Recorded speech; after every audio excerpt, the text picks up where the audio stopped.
নমস্কার, রাইজিং বাংলার পর্দায় আপনাদের সকলকে স্বাগত। আপনারা দেখছেন 9টার প্রাইম টাইম, আর আপনাদের সাথে রয়েছি আমি মধুপ্রিয়া। শুরুতেই দেখে নেব আজকের হেডলাইন্স। জলযন্ত্রণাকে কেন্দ্র করে মমতাকে কটাক্ষ দিলীপের, পাল্টা আক্রমণ তৃণমূলের। তোলাবাজি নিয়ে ফেসবুকে হুঁশিয়ারি যুব তৃণমূল সভাপতি, প্রকাশ্যে অন্তর্কলহ। 2023-এর টেট পরীক্ষায় মাত্র 2.5% পাস, রাজ্য সরকারকে কটাক্ষ সুকান্তর। রাষ্ট্রপতিকে কটূক্তির প্রতিবাদ ঘিরে উত্তেজনা, বিজেপির বিরুদ্ধে মামলা রুজু। সাগরদিঘিতে ভয়াবহ লরি দুর্ঘটনা, আগুনে পুড়ে মৃত্যু 1, আশঙ্কাজনক 2। জমি জালিয়াতির ফাঁদে 125টি পরিবার, গ্রেপ্তার 3 অভিযুক্ত। শিক্ষক নিয়োগে অনিয়মের অভিযোগ, বিক্ষোভে উত্তাল চাকরি প্রার্থীরা। এসআইআর আইনের বিরুদ্ধে কালিয়াচকে তৃণমূলের ডেপুটেশন কর্মসূচি। শুরুতেই যে গুরুত্বপূর্ণ খবরের দিকে চোখ রাখবো। আসানসোলে জল যন্ত্রণা ঘিরে ফের তৃণমূল বিজেপি সংঘাত। ঝটিকা সফরে এসে মমতা বন্দ্যোপাধ্যায়কে কটাক্ষ দিলীপ ঘোষের। 15 বছর ক্ষমতায় থেকে মমতা বন্দ্যোপাধ্যায় কি ব্যবস্থা করেছেন শহরবাসীকে এই জল যন্ত্রণা থেকে মুক্তি দেওয়ার জন্য? মুখ্যমন্ত্রী ব্যস্ত শুধু পুজো উদ্বোধনে। এই মন্তব্য ঘিরে তীব্র রাজনৈতিক তরজা। দিলীপ বাবুর জবাবে তৃণমূলের পাল্টা কটাক্ষ। দিলীপ ঘোষের মাথা খারাপ, ভেবেচিন্তে কথা বলতে শিখুন। কি বলছেন দুই দল, শুনুন। বৃহস্পতিবার এক ঝটিকা সফরে আসানসোলে এসে জল যন্ত্রণাকে নিয়ে কটাক্ষ করেন বিজেপি নেতা দিলীপ ঘোষ। জামুরিয়ার চাঁদা এলাকায় একটি মন্দিরে অনুষ্ঠানে অংশগ্রহণের সময় তিনি বলেন, মুখ্যমন্ত্রী যে এই ঘটনার জন্য ভগবানকে দায়ী করেননি, এটাই রক্ষে। তার দাবি, জল বৃষ্টি তো হবেই, কিন্তু 15 বছর ক্ষমতায় থেকে মমতা বন্দ্যোপাধ্যায় এ নিয়ে কতটা ব্যবস্থা করেছে শহরবাসীকে এই জল যন্ত্রণা থেকে মুক্তি দেওয়ার জন্য, সেটাই মূল বিষয়। তিনি আরো বলেন, কলকাতা শহর জলমগ্ন, মানুষ বিপর্যস্ত, অথচ জল কমানোর চিন্তা না করে মুখ্যমন্ত্রী ব্যস্ত পুজো উদ্বোধনে। পাশাপাশি নিজের রাজনৈতিক ফর্ম সম্পর্কে এদিন দিলীপ বাবু বলেন, তিনি সবসময় ফর্মেই থাকেন, তবে সংগঠন ভিত্তিক রাজনৈতিক দলের নিয়ম ও নীতি অনুযায়ী অনেক সময় পরিবর্তন ঘটতে পারে এবং সেটাই মেনে চলতে হয়। অন্যদিকে তৃণমূল নেতা ভি শিবদর্শন দাসু পাল্টা কটাক্ষ করে বলেন, দিলীপ ঘোষের মাথা খারাপ হয়ে গেছে, চিন্তা ভাবনা না করেই বাজে মন্তব্য করছেন। মুম্বাইয়ে এর থেকেও বেশি বৃষ্টির মধ্যে গণেশ পুজোর উদ্বোধন করেন সেখানকার মুখ্যমন্ত্রী। পুজোর সময় রাজনীতি না করে মানুষের পাশে থাকুন। ওমেন মেড বৃষ্টি, এটা মুখ্যমন্ত্রী লোকের ঘাড়ি উনি চাপিয়ে দেন। 15 বছরে কিছুই করলেন না, মিথ্যা কথা বলে ডায়লগ দিয়ে চালিয়ে দিলেন, তার পরিণাম বাংলা লোককে ভুগতে হচ্ছে। এবং সে বৃষ্টির জল কি করে বেরোবে তার কোনো ব্যবস্থা নেই।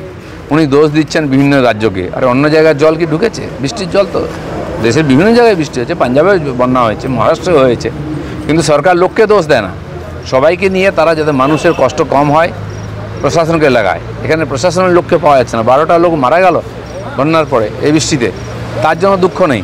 উনি সিএসসিকে দোষ দিচ্ছেন, অন্য রাজ্যকে দোষ দিচ্ছেন, নিজে করবে দায়িত্ব নেবেন উনি? আর ভগবানকেও দায়ী করতে পারেন যে কেন কলকাতায় বৃষ্টি হয়েছে, ঝাড়খণ্ডে হতে পারত। আরে বৃষ্টি হবে, বন্যা হবে, আপনি কি করছেন? আপনি অন্যের ঘাড়ে দোষ চাপাচ্ছেন, আর কিছু করলেন না। আমরা সেটা দেখতে পাবো না, আমি ফর্মেই থাকি সবসময়, ঠিক আছে? সংগঠনের মধ্যে কিছু অদল বদল হতেই থাকে, আমি আমার কাজ করতে থাকি। এরা জিজ্ঞেস করুন, 30 বছর আগে আমাকে যেমন দেখেছি সেরকমই আছি আমি। শুনুন, দিলীপ ঘোষ মেন্টালি সেই নেই এখন, যার মাথা কাজ করছে না।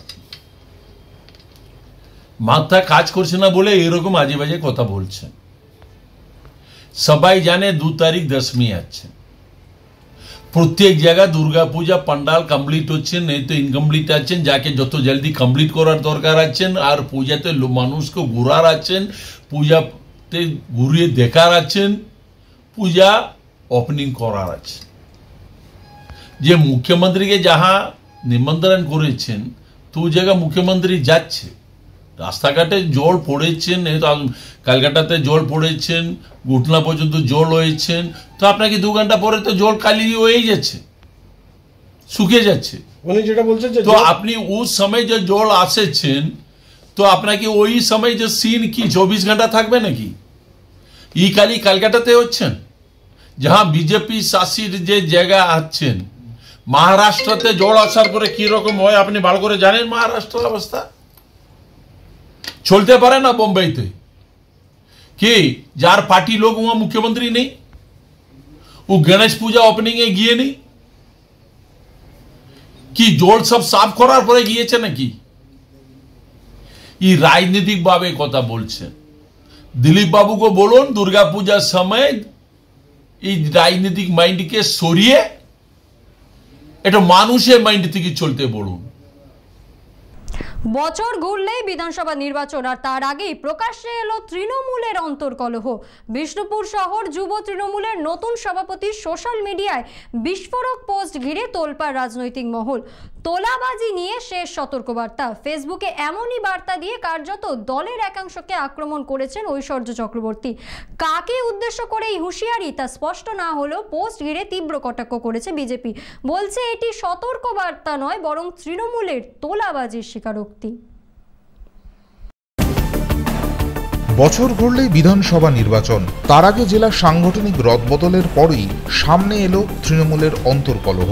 বিষ্ণুপুর শহর যুব তৃণমূলের নবনিযুক্ত সভাপতি ঐশ্বর্য চক্রবর্তীর দায়িত্ব নিয়েই সামাজিক মাধ্যমে সতর্ক বার্তা দেন তোলাবাজি নিয়ে। ফেসবুকে তিনি লেখেন, তোলাবাজিতে যারা হাত পাকিয়েছ এবং যারা সহযোগিতা করে চলেছ তাদের জন্য শেষ সতর্কীকরণ। তোমাদের চরিত বিধায়ক ভাগ নেন না, তাই বিধায়ক তোমাদের কলঙ্কের ভাগও নেবে না। তবে কাকে উদ্দেশ্য করে এই বার্তা তা স্পষ্ট করেননি তিনি। পরে ঐশ্বর্য জানান, কেউ দলীয় পতাকা ব্যবহার করে অন্যায় করলে কড়া পদক্ষেপ নেওয়া হবে। দেখুন, উদ্দেশ্য যাদেরকে করে বলেছি তারা নিশ্চিত করে এতক্ষণে বুঝে গেছে। আমি বলেছি আগেও যে এটা দলীয় অভ্যন্তরীণ বিষয়, পার্টির অন্দরে এইসব বিষয় নিয়ে আমরা আলোচনা করবো, প্রকাশ্য জায়গায় নয়। কিন্তু তাদের কাছে শুধুমাত্র একটা সতর্কীকরণ দেওয়া হলো, কারণ কোনো একজন, দুজন, তিনজন, চারজন ব্যক্তির জন্য বা তাদের অন্যায়ের জন্য, তাদের কৃতকর্মের জন্য দল, দলনেত্রী অভিষেক বন্দ্যোপাধ্যায় এবং আমাদের বিধায়ক মহোদয় দায়িত্ব নেবেন না। কারণ তাদের জন্য দল কালিমালিপ্ত হবে, এটা কোনোভাবেই বরদাস্ত হবে না। এ অন্য তৃণমূল। দলীয় পতাকা তো দোকানেও কিনতে পাওয়া যায়। দলীয় পতাকা কেউ যদি নিয়ে অন্যায়ের সাথে যুক্ত থাকে, তার জন্য দল এবং প্রশাসন তাদের প্রতি অত্যন্ত কঠোর মনোভাব নেবে। এদিকে বিজেপি কটাক্ষ করে জানিয়েছে, এটি সতর্ক বার্তা নয়, বরং তৃণমূলের তোলাবাজির স্বীকারোক্তি। দেখুন, আমার কথা হচ্ছে, আমি তো জানি না এসব ব্যাপার, কিন্তু একটা কথা বলতে পারি, এটা হুঁশিয়ারি না স্বীকারোক্তি আগে সেটা দেখুন। কারণ ভারতীয় জনতা পার্টি দীর্ঘদিন ধরে আমরা বলে আসছি, তৃণমূল দলে তোলাবাজের সংখ্যা প্রচুর এবং সবাই তোলাবাজি করে। আজকে সেটা উনি স্বীকার করলেন এই যা সর্বসমক্ষে, যে না, যারা তোলাবাজি চলছে। আর বিধায়ক ভাগ নেন না ভাগ দেন, সেটা বিধায়ক সাহেব ভালো করে বলতে পারবেন। আর উনি কি করে জানলেন তা জানি না, তবে আমরা সবাই জানি যে আমার কথা হচ্ছে, তিনি এক দল থেকে গিয়ে অন্য দলে গেছিলেন, কিসের আকর্ষণে গেছিলেন তা আজকাল বিষ্ণুপুরের মানুষের কাছে পরিষ্কার হয়। 2023 সালের টেট পরীক্ষায় মাত্র 2.5% পরীক্ষার্থী পাস। এই ফলাফলে তীব্র প্রশ্ন তুললেন কেন্দ্রীয় প্রতিমন্ত্রী সুকান্ত মজুমদার।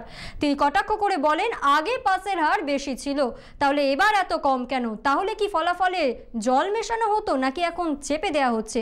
কি বলছেন তিনি, শুনুন।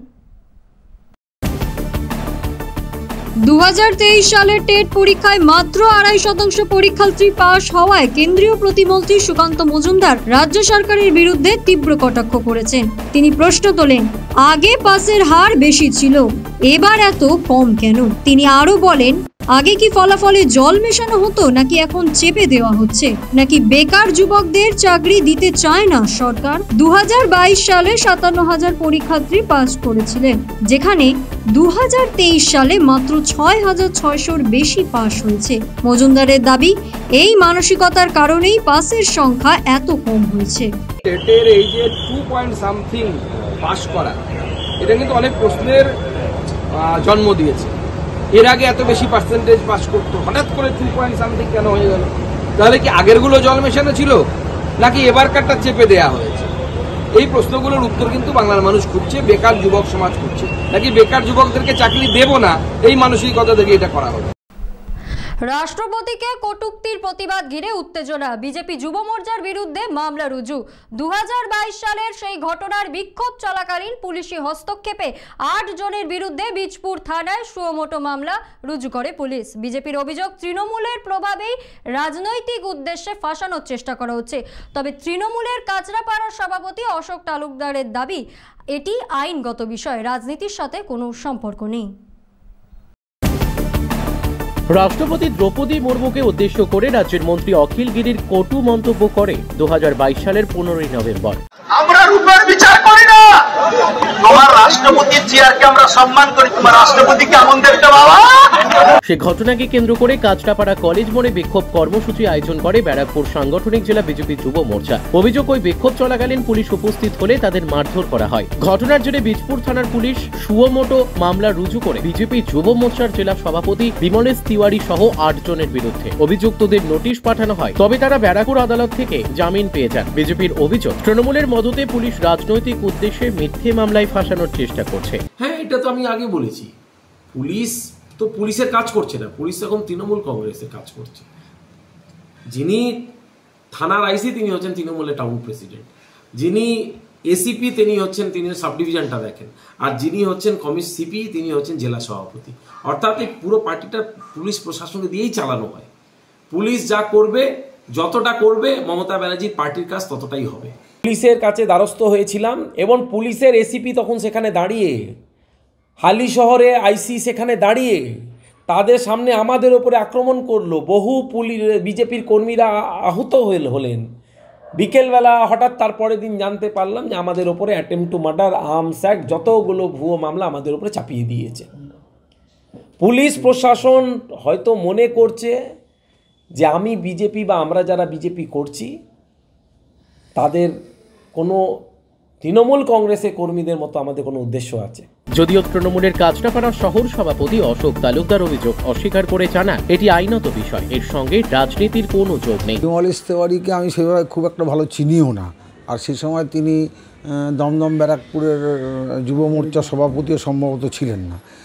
কেন মামলা দিয়েছে, কি ধারা দিয়েছে সেটা আমি জানি না বা জানার কথাও না আমার। এটা প্রশাসনিক ব্যাপার, আইনের ব্যাপার। তখন নোটিশ পাঠিয়েছিল, এখন কেন আবার নোটিশ পাঠিয়েছে সেটা তারা কোর্টে গেলেই জানতে পারবে বা লোকাল পুলিশের কাছে গিয়ে খবর নিলে পরেই জানতে পারবে। মুর্শিদাবাদের সাগরদিঘিতে ভয়াবহ সড়ক দুর্ঘটনা। মুখোমুখি সংঘর্ষে দুটি লরিতে মুহূর্তের মধ্যেই আগুন, পুড়ে মৃত্যু হয়েছে একজনের। আশঙ্কাজনক অবস্থায় হাসপাতালে ভর্তি আরও 2 জন। ভোরবেলায় জাতীয় সড়কে আগুন ও ধোঁয়ায় কার্যত রণক্ষেত্রের চেহারা নেয় গোটা এলাকা। আতঙ্কের মধ্যেই স্থানীয়রা উদ্ধার কাজে ঝাঁপিয়ে পড়েন। দ্রুত ঘটনাস্থলে পৌঁছায় দমকল ও প্রশাসনের আধিকারিকরা। কিভাবে ঘটল এই মর্মান্তিক দুর্ঘটনা, তদন্তে নেমেছে পুলিশ। বৃহস্পতিবার সকালে মুর্শিদাবাদের সাগরদিঘির শেখ দিঘি 12 নম্বর জাতীয় সড়কে ঘটে গেল ভয়াবহ সড়ক দুর্ঘটনা। মুখোমুখি দুটি লরির সংঘর্ষে মুহূর্তের মধ্যেই আগুন ধরে যায় যানবাহনগুলিতে। আগুন দ্রুত ছড়িয়ে পড়ায় ঘটনাস্থল কার্যত রণক্ষেত্রের চেহারা নেয়। এই মর্মান্তিক দুর্ঘটনায় ঘটনাস্থলেই মৃত্যু হয় একজনের। গুরুতর জখম অবস্থায় আরও 2 জনকে উদ্ধার করে স্থানীয় হাসপাতালে ভর্তি করা হয়। খবর ছড়িয়ে পড়তেই এলাকায় ব্যাপক চাঞ্চল্য তৈরি হয়। ঘটনার খবর পেয়ে দ্রুত সক্রিয় হন সাগরদিঘির বিধায়ক বাইরন বিশ্বাস। তার তৎপরতায় দমকল ও প্রশাসনের আধিকারিকরা ঘটনাস্থলে পৌঁছে আগুন নিয়ন্ত্রণে আনতে সক্ষম হন। স্থানীয় বাসিন্দারাও এই উদ্ধার কাজে সহায়তা করেন। বর্তমানে পরিস্থিতি কিছুটা স্বাভাবিক হলেও এলাকাবাসীর মধ্যে আতঙ্ক রয়ে গিয়েছে। দুর্ঘটনার তদন্ত শুরু করেছে পুলিশ। আজকে অ্যাক্সিডেন্ট হয়েছে, একজন ব্যক্তি মারা গেছে প্লাস আরেকজন ব্যক্তি শেষের দিকে। আমাদের দাবি একটা, এখানে নাই করে 10 জন লোক মারা গেল স্যার অ্যাক্সিডেন্ট হয়ে। আমাদেরকে পাম্প থেকে একটা সিকিউরিটি দেওয়া দরকার, এখানে নিরাপত্তা দেওয়া দরকার, তাহলে আমরা এই স্বস্তি পাবো, এই অ্যাক্সিডেন্ট থেকে আমরা স্বস্তি পাবো। ঝাড়গ্রামে জমি জালিয়াতির ফাঁদে একসঙ্গে 125টি পরিবার। ভুয়ো কাগজপত্র, নকল স্বাক্ষর, কোথাও আবার জীবিত মানুষকে মৃত দেখিয়ে রেজিস্ট্রি। এমনই চাঞ্চল্যকর অভিযোগে গ্রেফতার 3। পুলিশের জালে ধরা পড়েছে চক্রের মূল পাণ্ডা সঞ্জয় দাস সহ আরও 2 জন। অভিযোগ, প্রায় 400 একর জমি বেআইনিভাবে দখল করার চক্রান্ত চলছিল। ক্ষুব্ধ গ্রামবাসীদের সরব প্রতিবাদ। জমি ফেরত চাই দ্রুত তদন্ত। ঝাড়গ্রামের সাকরাইলের বাকড়া গ্রামে বড়সড় জমি জালিয়াতি কাণ্ড ফাঁস। অভিযোগ, প্রায় 125টি পরিবারের প্রায় 400 একর জমি ভুয়ো কাগজপত্র ও নকল স্বাক্ষর ব্যবহার করে অন্যের নামে রেজিস্ট্রি করা হয়েছে। কোথাও আবার প্রকৃত জমির মালিককে মৃত দেখিয়েও হস্তান্তরের চেষ্টা করা হয়। এই ঘটনায় গ্রেপ্তার হয়েছে মোট 3 জন, শুক্রঞ্জন মাহাতো, দেবাংশু পাহাড়ি ও সঞ্জয় দাস। পুলিশ জানিয়েছে চক্রের মূল মাথা সঞ্জয় দাস, যাকে বাঁকুড়া থেকে ধরা হয়েছে। ঘটনার প্রতিবাদে ক্ষুব্ধ গ্রামবাসীরা জমি ফেরত ও দ্রুত তদন্তের দাবি জানিয়েছেন। পুলিশ মনে করছে তদন্তে আরো প্রভাবশালী ব্যক্তিদের নাম উঠে আসতে পারে। শিক্ষক নিয়োগে অনিয়মের অভিযোগে ফের ফের উত্তাল রাজ্য। প্রায় 9.5 বছর পর পরীক্ষার আয়োজন হলেও স্বচ্ছতা নিয়ে ক্ষোভ বাড়ছে চাকরি প্রার্থীদের মধ্যে। বৃহস্পতিবার বিকাশ ভবন ঘিরে বিক্ষোভ, 5 দফা দাবিতে সরব তারা। শূন্যপদ বাড়ানো থেকে ওয়েটিং লিস্ট প্রকাশ, একাধিক দাবি নিয়ে অভিযোগে সামিল চাকরি প্রার্থীরা। তাদের হুঁশিয়ারি, দাবি না মানলে আন্দোলন হবে আরও তীব্র। প্রায় 9.5 বছর পর গত 7 ও 14 সেপ্টেম্বর নবম থেকে দ্বাদশ স্তরের শিক্ষক নিয়োগের পরীক্ষা অনুষ্ঠিত হয়। এই পরীক্ষায় অংশগ্রহণকারী চাকরি প্রার্থীরা বৃহস্পতিবার 5 দফা দাবিতে বিকাশ ভবন অভিযানের ডাক দেন। তাদের মূল দাবিগুলির মধ্যে রয়েছে শূন্য পদের সংখ্যা বাড়িয়ে 1 লক্ষে উন্নীত করা, ওয়েটিং মেরিট লিস্ট প্রকাশ, ইন সার্ভিস প্রার্থীদের জন্য বরাদ্দ 10 নম্বরের সুবিধা বাতিল করা ইত্যাদি। প্রার্থীদের অভিযোগ, দীর্ঘ অপেক্ষার পর পরীক্ষায় বসার সুযোগ মিললেও নিয়োগ প্রক্রিয়া ঘিরে এখনো রয়েছে একাধিক অস্পষ্ট। তাই দাবি পূরণে দ্রুত পদক্ষেপ না নেওয়া হলে আগামী দিনে আন্দোলন আরো তীব্র হবে বলে হুঁশিয়ারি তাদের।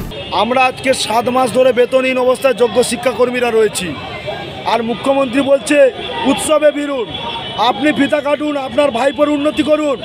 আর আমরা যে আজকের পথে বসে আছি আপনার কারণে, কোটি কোটি টাকার দুর্নীতি করেছেন আপনি, তার দায় নিয়ে আমরা চাকুরিচ্যুত হয়ে আমরা বাড়িতে বসে আছি। এর দায় কেন নেব? আপনার কাছে জানতে চাইছি। কোটি কোটি টাকা তো আপনি দুর্নীতি করেছেন, আপনার প্রশাসন দুর্নীতি করেছে, আর আপনি ঘুরে বলছেন আমাদেরকে ভাতা দেবেন। কোনো ভাতা চাই না, আমরা একটাই দাবি, আমরা যোগ্য, আমাদেরকে যোগ্যর সহিত সম্মানের সহিত আমাদেরকে বিদ্যালয়ে ফেরানোর ব্যবস্থা করা হোক। কোনো পরীক্ষা আমরা চাই না, ওই পরীক্ষা আমরা দিতে চাই না। আমরা একটাই কথা বলতে চাই, আমাদেরকে চাকরি ফিরিয়ে দিন। এসআইআর এর বিরুদ্ধে পথে তৃণমূল। মোথাবাড়ির বিধায়ক সাবিনা ইয়াসমিনের নেতৃত্বে কালিয়াচকের ডেপুটেশন কর্মসূচি ঘিরে উত্তেজনা। চৌরঙ্গি মোড় থেকে মিছিল করে বিডিও অফিসে পৌঁছে ডেপুটেশন জমা দেন তৃণমূল কর্মীরা। মিছিলে ওঠে এনআরসি বিরোধী স্লোগানও। এই কর্মসূচিতে উপস্থিত ছিলেন ব্লক সভাপতি থেকে শুরু করে পঞ্চায়েতের সমিতির শীর্ষ নেতৃত্বরাও।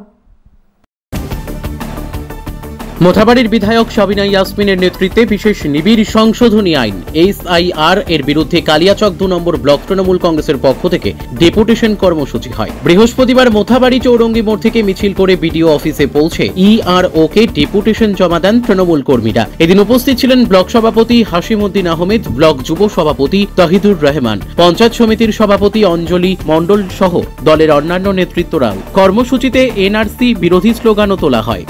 ব্লক তৃণমূল কংগ্রেস কমিটির উদ্যোগে এসআইআর এর নাম করে যেভাবে বিজেপি সরকার, নরেন্দ্র মোদীজির সরকার এনআরসি করার চেষ্টা করছে এবং মানুষকে হেনস্থা করার চেষ্টা করছে, তার প্রতিবাদে আজকে কালিয়াচক ব্লকের ইআরওকে আমরা ডেপুটেশন দিলাম।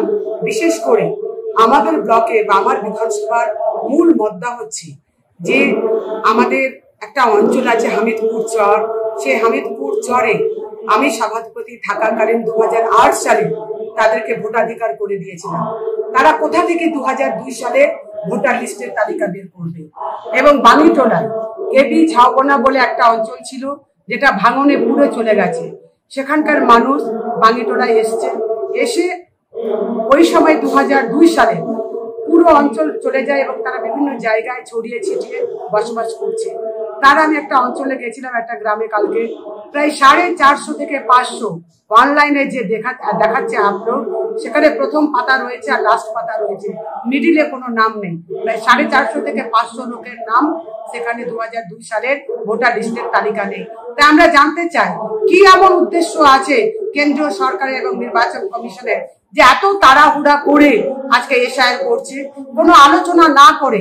আমরা এসআইআর এর বিরুদ্ধে নয়, কারণ এসআইআর প্রত্যেকটা বিধানসভা বা লোকসভার আগে কিন্তু ভোটার তালিকা সংযোজন বিয়োজনের কাজ চলে, কিন্তু এসআইআর এর নাম করে আজকে যে ভুল পথে মানুষকে হেনস্থা করে এনআরসি করার চেষ্টা করছে, তার প্রতিবাদে আজকে আমাদের ডেপুটেশন। আজকের মতো এই পর্যন্তই। ফিরে আসবো আগামী দিন ঠিক এই সময়। চোখ রাখুন রাইজিং বাংলার পর্দায়। দেখি বাংলার মুখ।